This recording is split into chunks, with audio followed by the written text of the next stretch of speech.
Au fait, j'ai 4 mensonges que je veux démasquer ce matin. 4 mensonges avec 4 histoires. C'est bien, hein, c'est un bon chiffre. On va rester sur cette diapositive un bon moment, on ne va pas changer. Mais il y a 4 mensonges que je crois que Dieu veut démasquer dans nos vies. Et ça commence, oui, dans ma propre vie. Les mensonges en question, il faut être parfait. Le deuxième mensonge, il est trop tard. Le troisième mensonge, il est trop tôt. Et le dernier mensonge, je n'ai pas besoin de changer. Nous allons regarder cette histoire et je vais tâcher aussi de parler aux enfants, de leur raconter des histoires qui se sont passées, qui ont vraiment eu lieu. Et la première histoire, c'est intéressant. Pourquoi le thème, c'est moi et ma maison? Moi et ma maison, ça vient de tel passage de la Bible. Est-ce que quelqu'un le sait? Moi et ma maison, nous servirons l'Éternel. Est-ce que un jeune sait dans quel livre de la Bible? Attends, sois sûr de toi, assume-toi, lève-toi, dis, c'est dans quel livre? Dans Josué. Les enfants, est-ce qu'il a raison? Ok.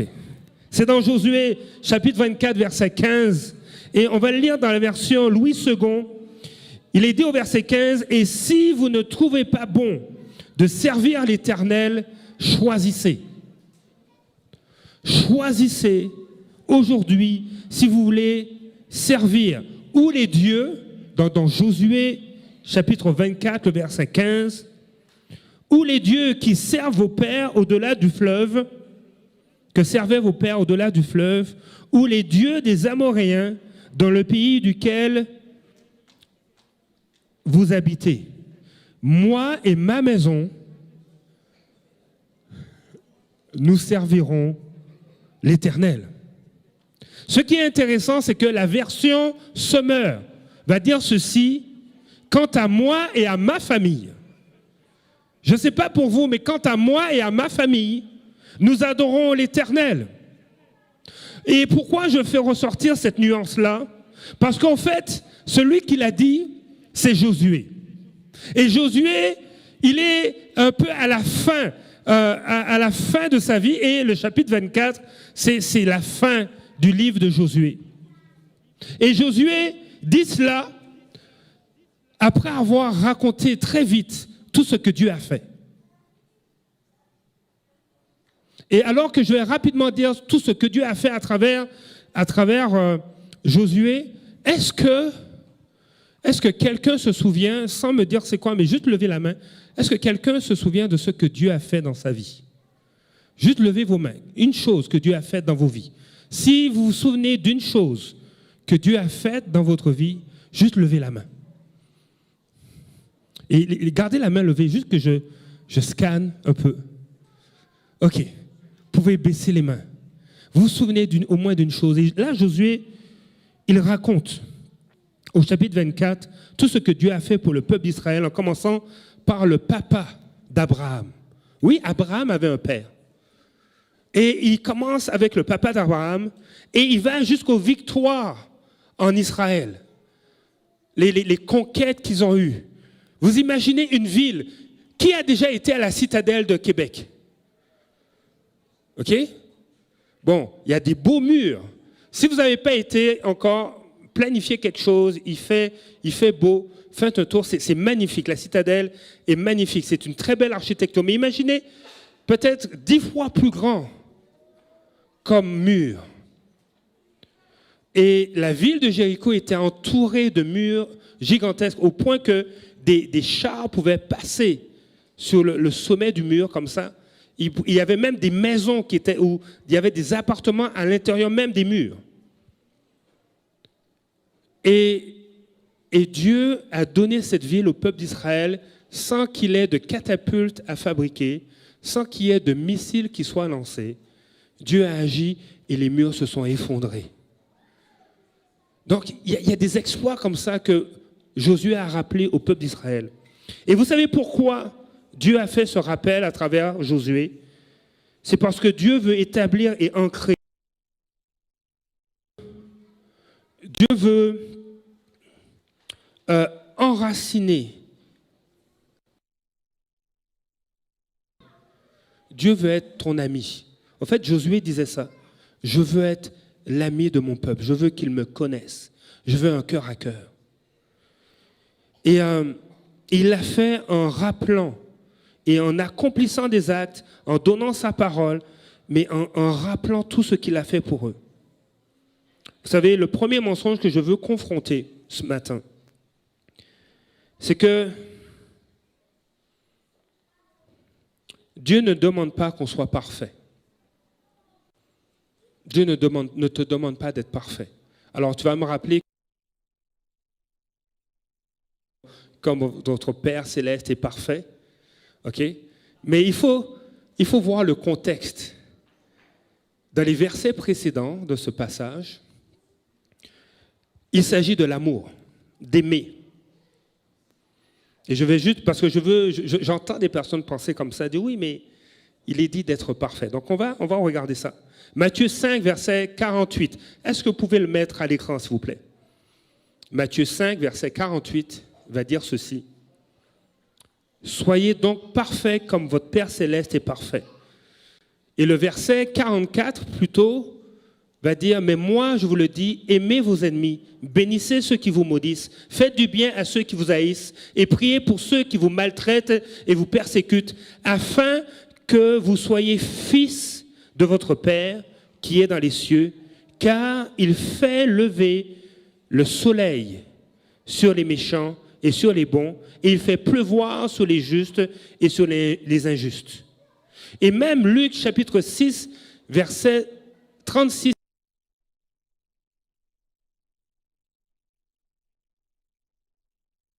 Père céleste est parfait. Luc 6, 36 va dire « Soyez miséricordieux, comme votre Père est miséricordieux. » La version française courante va dire « Soyez pleins de bonté, comme votre Père est plein de bonté. » Lorsque Jésus parle d'être parfait, c'est en lien avec la manifestation, l'expression de l'amour envers les autres. Manifester de l'amour, manifester de la bonté, comme votre Père céleste le fait, même envers ceux qui sont méchants. Parce qu'on vous a dit, œil pour œil, dent pour dent. Mais moi, je vous dis, dit le Seigneur. Et c'est pourquoi il est écrit, soyez parfaits. Mais dans quel sens? Dans l'expression de l'amour. Aimez votre prochain, comme Dieu aime. Ça vous va? Si vous avez d'autres questions, venez me voir après. Ça me fera plaisir d'y répondre. De sorte que Dieu ne nous demande pas d'être parfait comme on le conçoit. Aucune erreur, aucun manquement. Je dois avoir le poids santé, je dois avoir la job santé, mes enfants doivent aller dans la meilleure école, avoir les meilleures notes, mes enfants doivent être performants, je dois avoir la dernière voiture de l'année, même celle qui n'est pas encore sortie, doit être déjà dans mon garage. Je ne dois pas être fatigué, je dois faire du sport. Mes enfants doivent tous aller dans un club sportif, soit au hockey, soit à la natation, soit au football, au soccer, au basket. Il faut qu'on soit parfait. On doit être bien habillé en tout temps. Il ne faut pas que quelque chose ne dépasse. Les parents se sentent sous cette pression d'être parfaits et même des fois les enfants aussi. On a des études qui sortent dans les médias qui disent que les enfants vivent de l'anxiété. Pourquoi? Parce qu'on attend d'eux une certaine perfection, une certaine excellence. Mais des fois on fait la différence. On ne fait pas la différence entre quelque chose de parfait et quelque chose d'excellent. On donne son meilleur. Ça c'est excellent. Mais heureusement, vous savez, je veux apprendre, tu peux le dire à ton voisin, aucun de nous n'est parfait. Si tu ne le savais pas, on te l'apprend. Alors des fois, ça engendre quoi? Qu'est-ce que ça va créer? Honnêtement, ça va créer la peur. Oh mince, je ne suis pas parfait. Comment je vais gérer ce dossier? Parce qu'il faut que je le contrôle. Je dois contrôler cette situation. Donc des fois, ça emmène de la peur, de la gêne, de la honte. Mais laisse-moi te dire que je bénis Dieu qu'il ait pensé à créer la famille. Parce que la famille a un objectif qui n'est pas la perfection. La famille a pour objectif d'établir des liens de cœur à cœur avec les enfants, avec leurs enfants. Des liens de cœur à cœur solides, sains et durables. La famille, selon le cœur de Dieu, a pour objectif d'amener à cultiver une relation de confiance. Une relation d'obéissance volontaire. Notre premier réflexe, c'est de dire, tu ne dois pas faire ci, tu dois faire ça. Mais le cœur de Dieu, c'est d'abord la relation, avant l'obéissance. On va le voir ensemble. Là, je vois des yeux qui s'ouvrent, comme des personnes qui disent, attends, je viens me réveiller un peu. Écoutez ça. L'objectif de la famille, c'est de cultiver une relation qui place les enfants et qui place même le foyer intentionnellement sous la mission de Dieu. Je me souviens de notre témoignage. On était de jeunes fiancés, mon épouse et moi, et on a témoigné du processus, un peu comment Dieu nous a conduits à être ensemble lorsqu'on était jeunes. Et on a fait ce témoignage à un groupe jeunesse d'une trentaine, quarantaine de personnes. Et c'est drôle, une des premières choses qu'on a dites, c'est qu'on est ensemble pour accomplir la mission de Dieu sur notre vie. Et pour nous, c'était clair, mais on n'avait pas entendu ça ailleurs. Parce qu'on n'avait pas lu beaucoup de livres sur les fréquentations et sur le mariage. Mais la famille est là, a pour objectif d'emmener le foyer, d'emmener les enfants à se placer sous la mission de Dieu, à se ranger de façon déterminée et volontaire sous l'autorité de Dieu. Et le fait d'établir ces liens, qu'est-ce que ça produit? Ça devient ces liens, ces relations de cœur à cœur.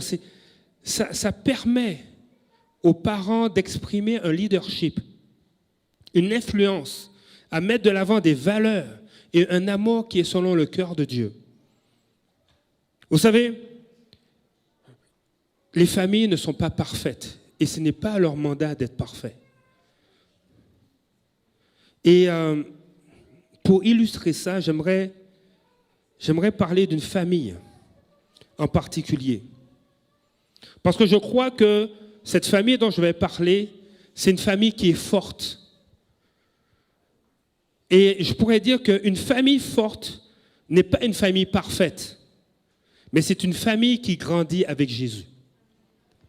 En d'autres mots, la force d'une famille imparfaite, c'est de grandir avec Jésus. On va aller à la prochaine diapositive. Donc la force d'une famille imparfaite, c'est de grandir avec Jésus. Et la famille dont je vais vous parler, la famille imparfaite que Dieu a choisie comme modèle, comme illustration, c'est la famille de Jésus. Il y a la troisième diapositive, je pense, ou la quatrième, va montrer 3 personnes. Il y a de dos, c'est Jésus à 12 ans. De face, c'est Marie. Et à côté, c'est son papa, Joseph. Alors pourquoi je parle de cette famille? Elle n'est vraiment pas parfaite. Et il y a plein d'éléments dans les évangiles qui montrent que la famille de Jésus n'était pas parfaite. Est-ce que vous voulez que je vous montre un élément qui démontre cela? Là, sous cette image, Jésus a quel âge? Il a 12 ans. Qui a 12 ans dans la salle? Les 12 ans, venez me voir.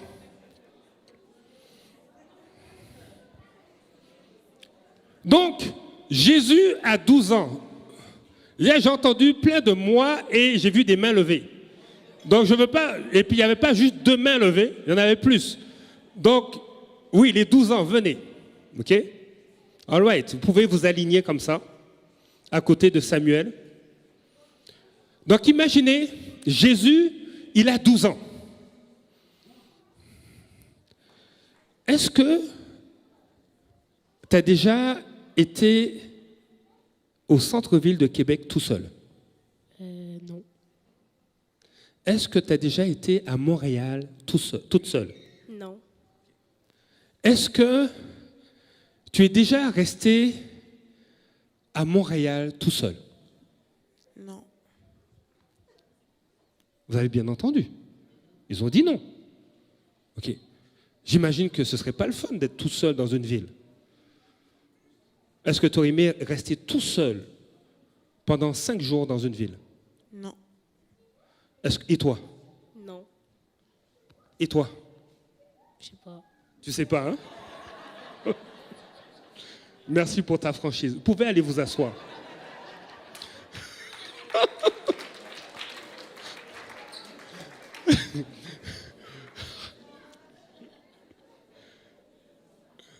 Alors, on va regarder un texte ensemble.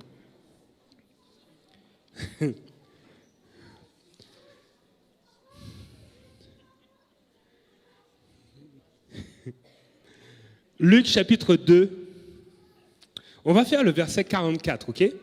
Luc chapitre 2, verset 44. Puis on va revenir ensuite à cette image. Alors, verset croyant, alors c'est les parents, hein, ok? Alors, qu'est-ce qui s'est passé? Chaque année, nous dit le texte, Jésus et maman Marie et papa Joseph partaient en voyage.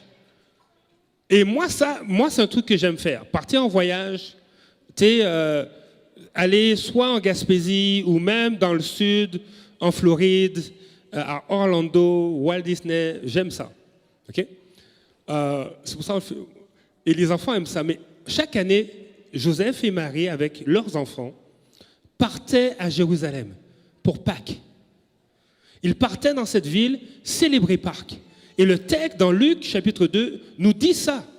Ils partaient, et c'est la fête, parce que c'est l'une des fêtes les plus importantes du peuple d'Israël. C'est comme si le 24 juin, tu t'en vas à Montréal fêter la Saint-Jean, la fête nationale. Ou tes amis ou des membres de la famille viennent te rejoindre à Québec le 24 juin parce qu'il y a un pique-nique au Carrefour des Nations et on va célébrer l'amour que Dieu a pour cette province. Ah, c'est la fête. Chaque année comme ça, Jésus, son papa, sa maman, ses frères et sœurs partaient à Jérusalem. Mais à 12 ans, il s'est passé quelque chose. Croyant qu'il était avec leurs compagnons de voyage, ils firent une journée de chemin tout en cherchant parmi leurs parents et leurs connaissances. Verset 45. Mais ne l'ayant pas trouvé, ils retournèrent à Jérusalem le chercher. On fait une pause. OK? Vous êtes prêts? On fait une pause. On recommence, vous n'étiez pas prêts. Je le fais comme ça. Les enfants, on fait une pause. Good. On fait une pause. Qu'est-ce qui s'est passé? Pendant une journée, les parents croyaient que Jésus était avec ses compagnons, ses membres de la famille. Ils étaient en route pour retourner à Nazareth. Au bout d'une journée, ils ne le trouvent pas. Une journée de marche. Ils ont quitté Jérusalem et ils ont fait une journée de marche. Une journée de marche, c'est combien d'heures à peu près? On va dire c'est 8 à 10 heures. 8 à 10 heures. 8 à 10 heures de marche à une moyenne de 3,5 ou 4 km/h. OK? J'ai fait les calculs, ça donne quelque chose comme environ 28 km et ça peut monter jusqu'à 40 km. Ils marchaient, donc ils ont fait 40, c'est à pied, et puis peut-être que Marie était sur le dos d'un âne ou dans un char, ok? Mais ils rentraient à la maison et à la fin de la journée, parce que 8 à 10 heures de marche, tu pars le matin, le soleil se couche à cette époque-là vers 19 heures, Et là, il n'y a pas de lampadaire sur la route. Donc, les gens s'arrêtent, ils vont souper et ils vont rester là jusqu'au lever du soleil le lendemain matin. Ils ne vont pas voyager la nuit. Donc là, ils ont fait une quarantaine de kilomètres, ça a pris la journée. Peut-être qu'il est 18 heures. Ils ont décidé de manger, puis là, ils se mettent à chercher Jésus. Jésus, tu es où? Ils vont voir leur petit frère Jacques, celui qui a écrit l'épître de Jacques. C'est le petit frère de Jésus. Ils vont voir Jacques. Jacques, t'as vu ton grand frère? Non, papa, non, maman. Et puis là, ils vont voir les amis et ils ne trouvent pas Jésus. Mais c'est quoi ces parents irresponsables? Tu quittes une place, une journée de marche et tu ne sais pas si tous tes gamins sont avec toi.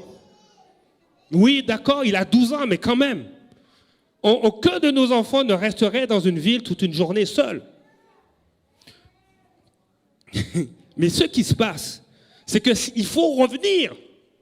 Donc s'il est 19 heures et que tu dois faire 10 heures de route à pied, tu te retrouves au petit matin à Jérusalem. Mais s'il fait trop noir, peut-être que tu décides de dormir et peut-être à 4 heures du matin, tu dis, à 5h30, le soleil va se lever, on fait un pas de foi, on va marcher 1h30 comme ça dans la noirceur avec une torche.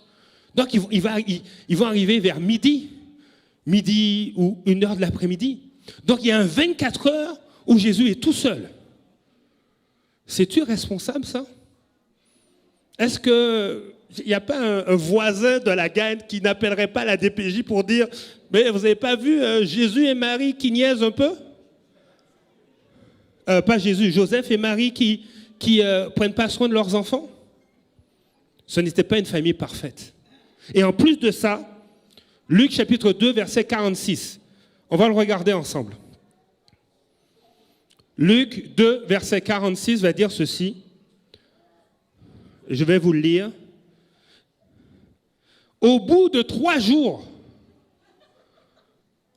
donc là, on a déjà à peu près un 24 heures sans Jésus et sans papa et maman, mais c'est au bout de 3 jours, ils le trouvèrent dans le temple, assis au milieu des maîtres.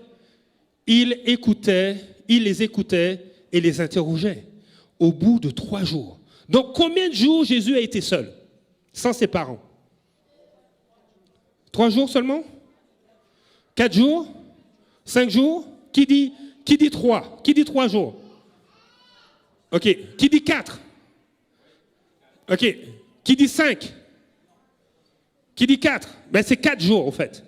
Un jour entier, une journée entière, sans papa et maman, parce qu'ils ont fait la route, il fallait retourner. Tu sais, il n'y avait pas de transport instantané. Star Trek n'était pas encore sorti. Ok? Mais 3 jours plus tard, après être revenu à Jérusalem, pendant 3 jours, t'imagines le stress de maman? Tu as pris l'avion, hein? Maman, j'ai raté l'avion. Vous avez vu, maman, j'ai raté l'avion, le stress que la maman avait. Donc imaginez le stress de Marie. Elle ne trouve pas son aîné. La pression qu'elle mettait peut-être à Joseph, dit, mais Joseph, tu as fait quoi? Tu sais, c'est ton apprenti charpentier, tu fais quoi? Pourquoi tu l'as laissé? Pourquoi? Ils étaient stressés. Mais je prends cette illustration pour mentionner que Marie et Joseph n'étaient pas parfaits. Ils vivaient des choses stressantes, des défis. Mais ce qui est important, ce n'est pas d'être parfait. Mais alors qu'on est imparfait, c'est de grandir avec Jésus.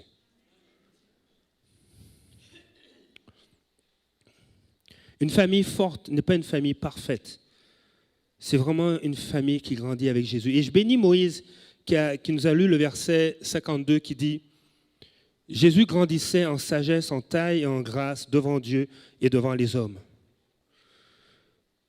Il y a 4 sphères dans lesquelles Jésus va nous faire grandir. Il y a 4 sphères de croissance, si vous voulez, dans lesquelles Jésus va te faire grandir. La sphère de la sagesse. Jésus veut nous amener à grandir en sagesse. Il y a juste un amen, parce que tous les autres sont sages.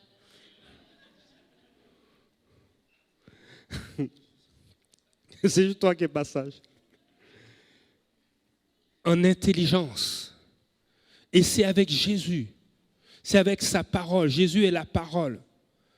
C'est avec sa parole qu'on va grandir, même on va comprendre des choses. Moi, je suis en formation continue.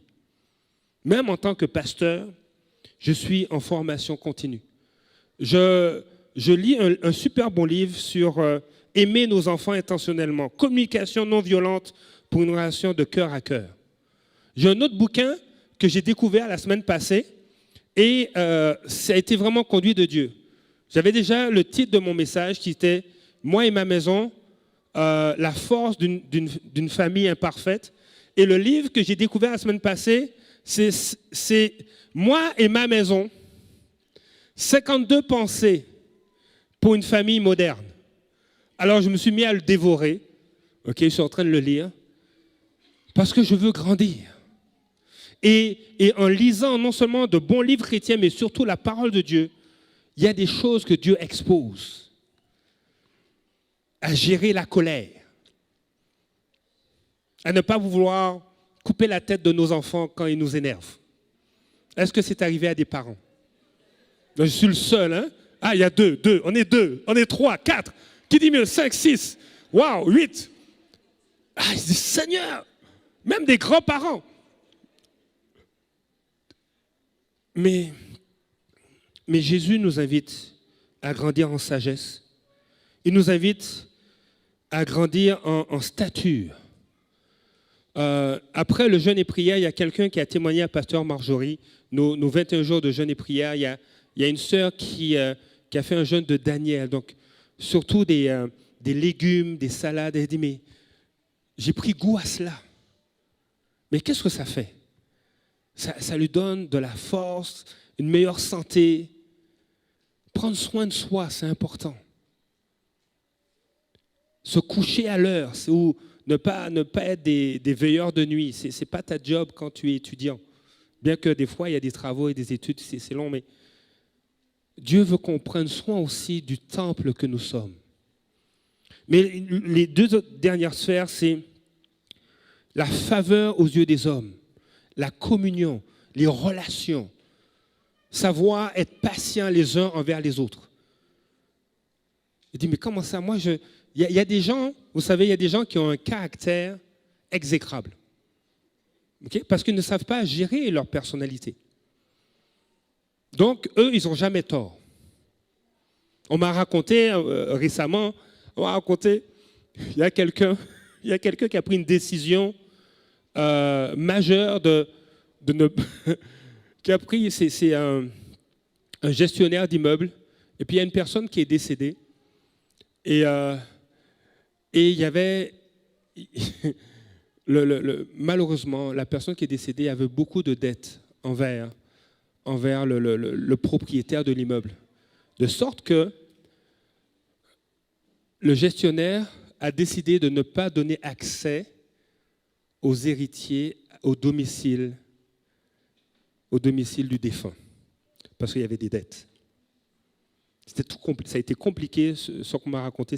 Il est allé chercher des droits pour empêcher l'accès, de faire en sorte que les héritiers ne soient plus des ayants droit au bien, écoutez ça, droit au bien du défunt. Alors, c'est blessant pour les héritiers, d'accord?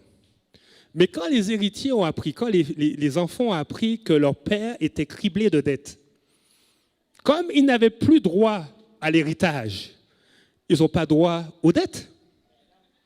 Donc, le gestionnaire s'est trouvé en très, très mauvaise posture. Et il ne reconnaît pas ses torts. Le caractère. Le caractère. Et Dieu veut qu'on apprenne à gérer notre caractère à travers les fruits de l'Esprit. Laissez le Saint-Esprit produire ses fruits, la patience, la douceur, la joie, l'amour. Donc, la force d'une famille imparfaite, c'est de pouvoir grandir avec Jésus. Et le plus important, Jésus nous amène à grandir en grâce ou en faveur devant Dieu. Que spirituellement, on grandisse. Qu'on puisse voir. Des fois, il y a des situations dans nos vies qui sont déstabilisantes. Mais Dieu est un refuge. Dieu est une tour forte. Et quand on va dans sa présence, quand on va dans sa parole, quand on est soutenu, des fois même par des frères et sœurs en Christ, Dieu nous permet de voir ce que l'œil ne peut pas voir, de voir son secours arriver, de voir qu'il est celui qui se lèvera le dernier, de voir, de réaliser que son Rédempteur, mon Rédempteur, est vivant. Alors, laisse-moi te dire que tu n'as pas besoin d'être parfait comme famille, mais dans notre imperfection, de grandir avec Jésus, comme Marie et Joseph ont grandi avec leur fils Jésus. Le deuxième mensonge, et je vais le faire rapidement, le deuxième mensonge que je veux regarder avec vous, c'est à travers l'histoire de Gédéon. C'est le fameux « c'est trop tard ». On finit des fois, quand on croit que dans nos vies c'est trop tard, on a fait tel ou tel choix qui nous ont mis dans les problèmes, comme ce gestionnaire d'immeuble, c'est trop tard. Ah, mais je ne vais pas raconter la suite de l'histoire, parce que ce gestionnaire d'immeuble s'est mis dans les problèmes. Il était en train d'endetter la compagnie parce qu'il fallait mettre les meubles dans un mini-entrepôt. Mais pour se rendre compte qu'il y a des dettes aussi qu'il faudra gérer. Et que si on va devant Revenu Québec, ça va prendre des années. Mais il ne le savait pas. Alors Dieu a suscité son ange. Il a envoyé une administratrice qui a dit, si vous continuez comme ça, vous allez endetter l'entreprise.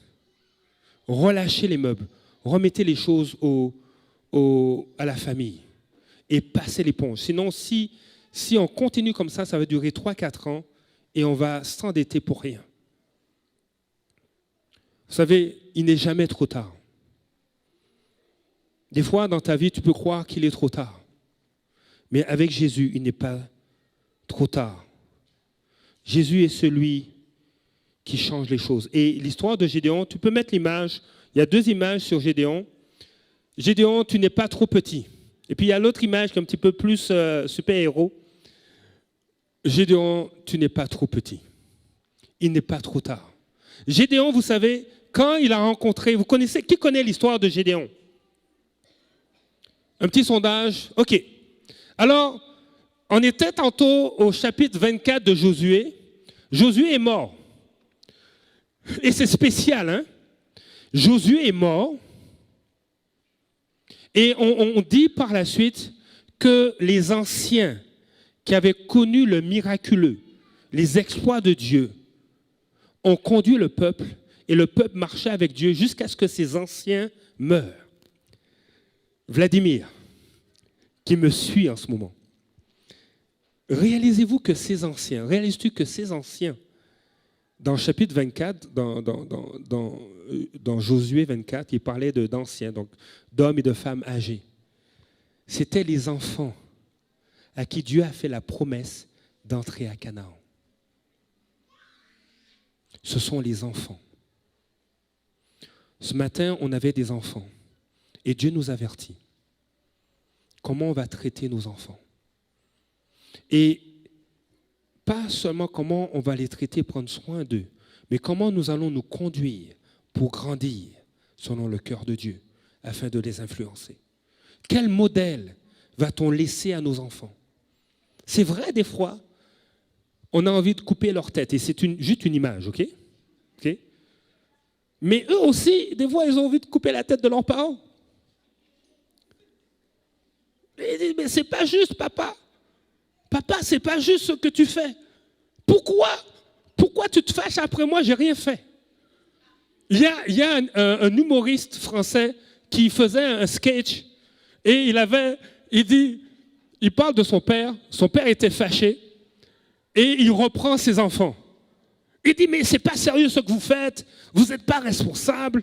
Et puis il les insulte. Et puis la maman arrive, et puis il se tourne vers la maman, mais toi aussi, mais tu vas descendre d'un étage. Je suis en train de parler à tes enfants qui font des bêtises. Et puis là, il a sa bouteille d'eau. Moi, j'ai gardé le bouchon, ok? Mais lui, il n'y avait plus de bouchon. Donc là, il est en train de parler à sa femme, il dit, tu descends d'un étage. Moi, je suis fatigué de tes enfants. Il retourne voir les enfants, et puis il se retourne vers sa femme, et il voit de l'eau à terre. Il dit, mais vous voyez encore les enfants, c'est ce que vous faites, vous mettez de l'eau à terre, vous ramassez rien.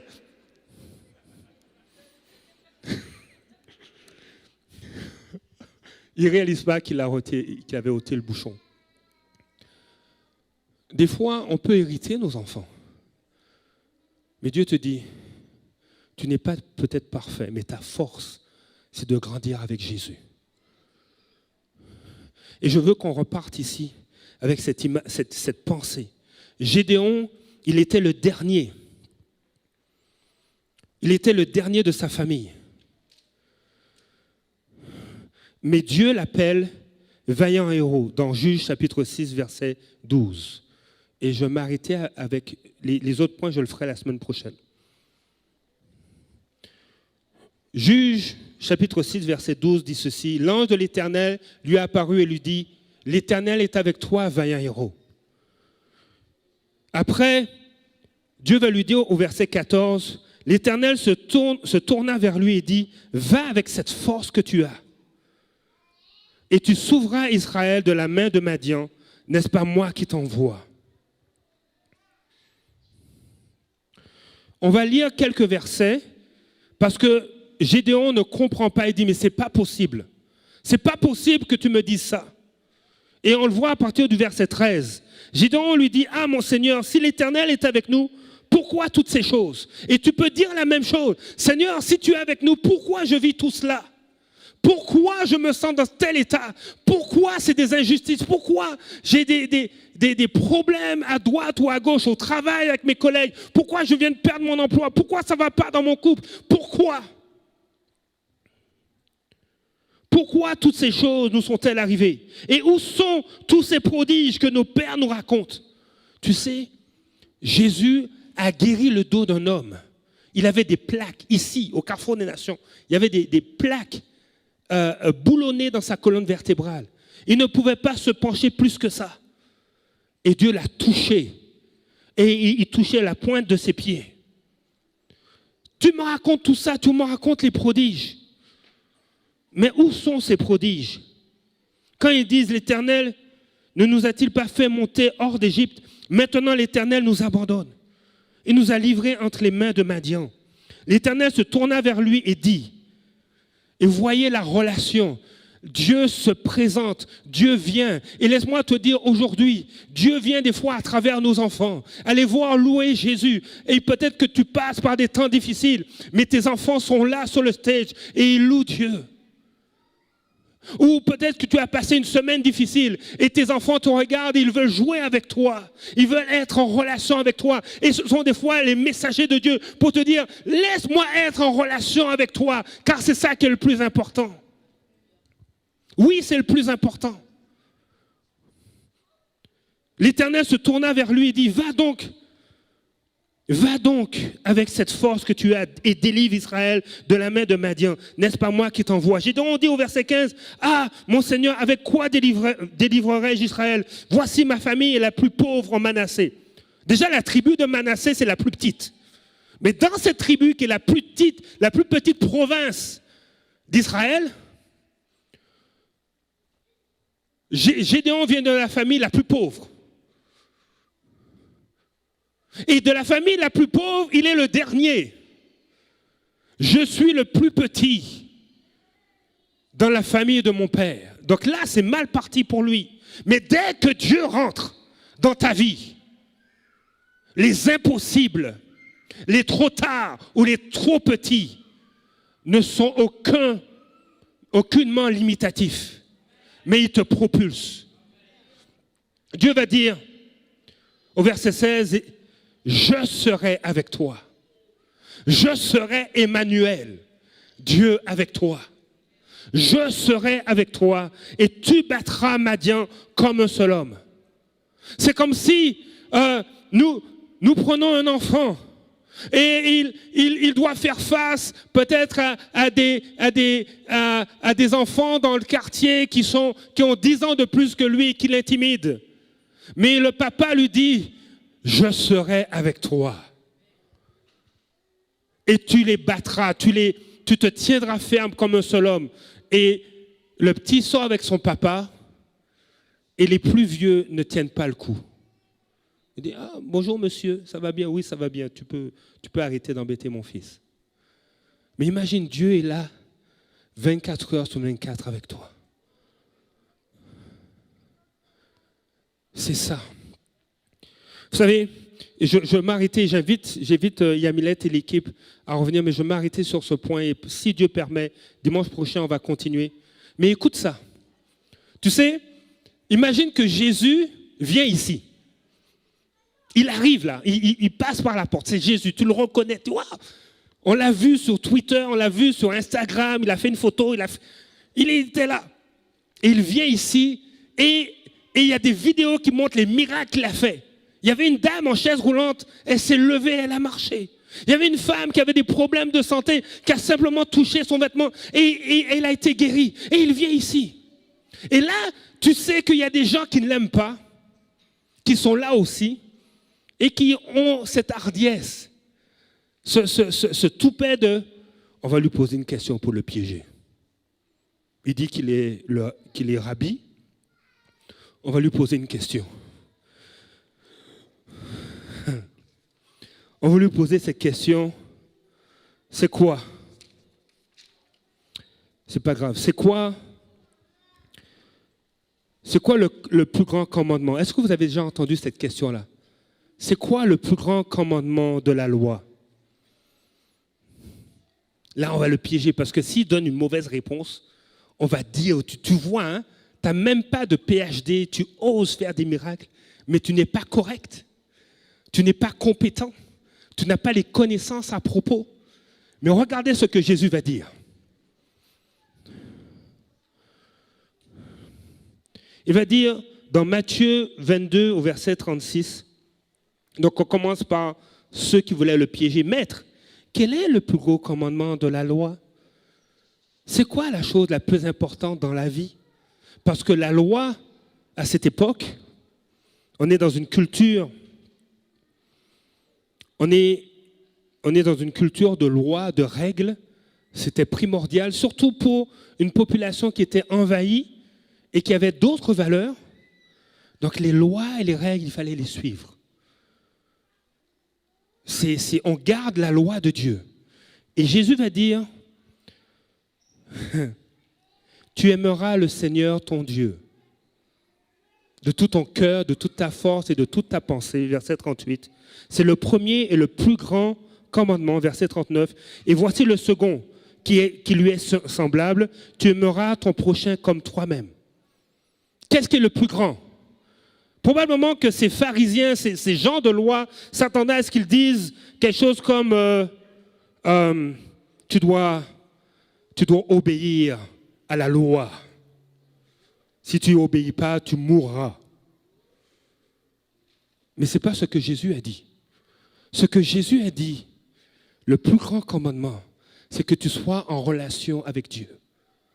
Le plus grand, ce qui est le plus important dans ta vie, c'est que tu puisses être en relation avec Dieu. Simplement, tel que tu es.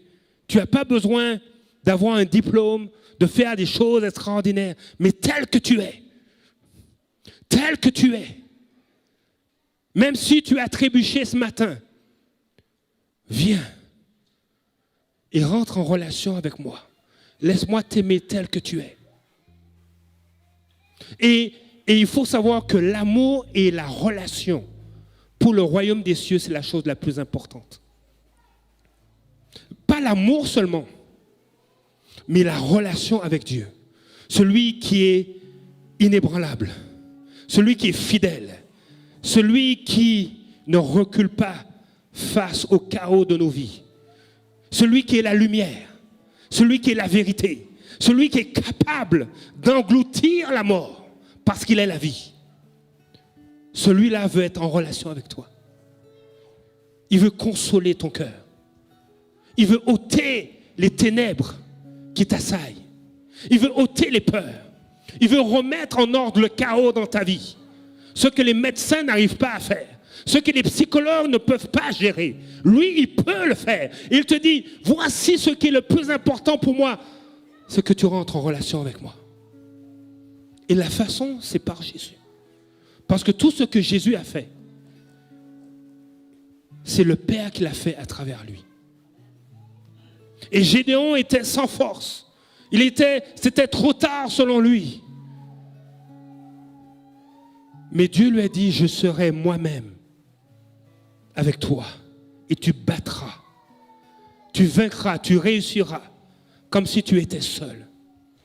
Ce matin, veux-tu déposer les trop tard que tu as dans ton cœur entre les mains de Jésus?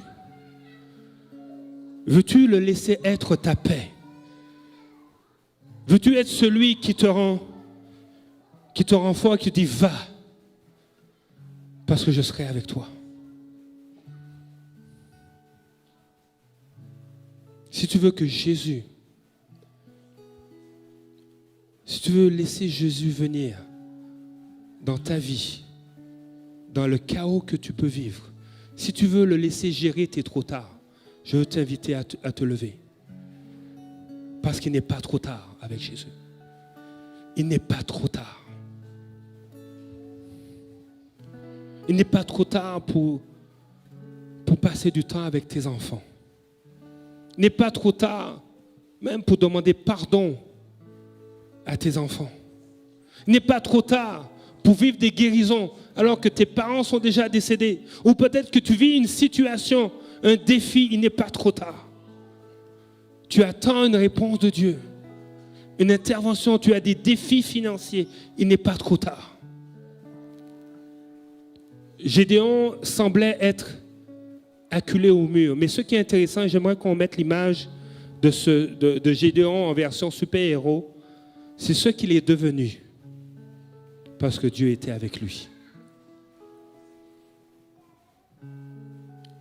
C'est destiné aux enfants, ça vient de la parole vivante qui a été créée par notre mouvement. Mais le petit Gédéon, face à ses ennemis, était comme un géant, comme un héros. Et c'est ce que Dieu veut faire dans ta vie et à travers ta vie. Nous sommes peut-être imparfaits, mais la force d'une famille imparfaite, c'est de grandir avec Jésus, de passer du temps avec lui. De passer du temps. Et tu sais, pour le connaître, simplement, j'ai pris la grosse Bible, c'est pour qu'on puisse la voir de loin, ok? C'est passer du temps avec lui, avec sa parole. Je vous invite à vous lever. Si Dieu le permet, je vais vérifier avec l'équipe. La prochaine fois, je ferai les 2 autres mensonges. Tu es trop petit ou je n'ai pas besoin de changer. Seigneur, nous sommes en famille. Seigneur, nous sommes avec toi. Et comme pour Gédéon, Seigneur, tu viens à notre rencontre. Et des fois, oui, tu vas utiliser la prédication. Mais tu vas surtout utiliser ta parole. Des fois, tu vas utiliser même des enfants pour nous rappeler que tu veux t'impliquer dans notre quotidien. Que nous sommes appelés à grandir en sagesse, en stature, en faveur devant toi et devant les hommes. Seigneur, d'un couvert à l'autre de la Bible, tu as utilisé des familles imparfaites. Tu t'es glorifié à travers des familles imparfaites. Mais elles ont toutes grandi parce que tu étais là avec eux. Tu étais là avec eux. Seigneur, plusieurs de ces familles ont protégé leur relation avec toi. Nous voyons Abraham, nous voyons aussi Gédéon, qui a refusé les honneurs, qui a donné toute la gloire à Dieu. Et Seigneur, ce matin, nous sommes debout ensemble, parce que nous voulons grandir avec toi, protéger la relation, protéger et t'aimer, et nous laisser aimer par toi. Nous laisser, Seigneur, laisser ta parole rentrer dans notre cœur. Ouvrir la porte de notre cœur. Parce que tu frappes. Tu frappes. Et ce matin, Jésus frappe au cœur de plusieurs. Il y a des situations dans ta vie qui sont comme une pièce fermée, où tu t'es dit, tu es le seul qui est capable de gérer ça. Il y a des situations dans ta vie et devant ces portes, Jésus frappe. Vas-tu me laisser rentrer? Vas-tu me laisser intervenir? Aussi horrible, aussi chaotique que cela peut être, vas-tu me laisser rentrer? Parce que je veux une relation saine avec toi, je veux t'accompagner. Et je t'appelle vaillant héros, vaillante guerrière. Alors que l'équipe de louange va nous emmener dans ce chant, si tu veux avancer, fais-le. Si tu veux qu'on prie pour toi, fais-le. Mais ce qui est important, ouvre ces pièces que seul toi as accès. Donne-y accès à Dieu. Laisse Jésus rentrer. Laisse Jésus agir. Parce qu'il veut que tu grandisses avec lui. Comme Gédéon l'a vécu. Seigneur, je te dis merci, Père. Seigneur, prends toute la place. Dans le nom de Jésus.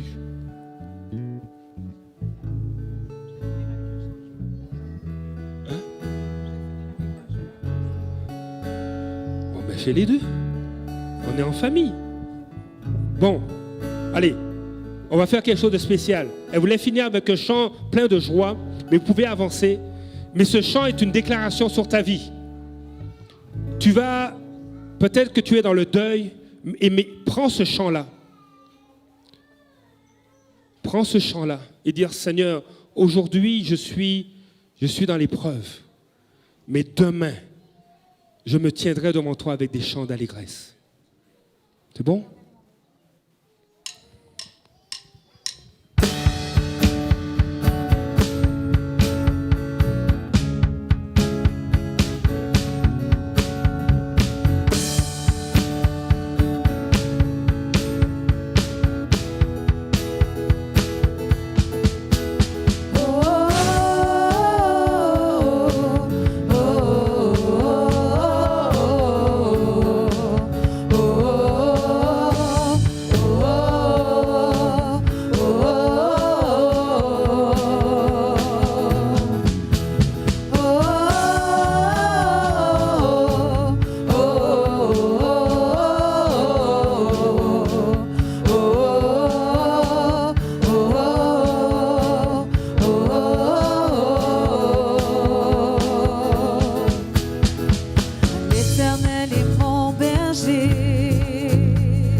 Et dans son temple, je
son temple, je reviendrai, je reviendrai.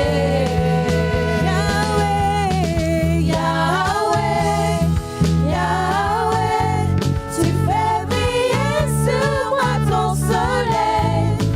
Yahweh, Yahweh, ta lumière chasse au loin les ténèbres. Yahweh, Yahweh, ta parole éclaire mon sentier. Yahweh, Yahweh, Yahweh.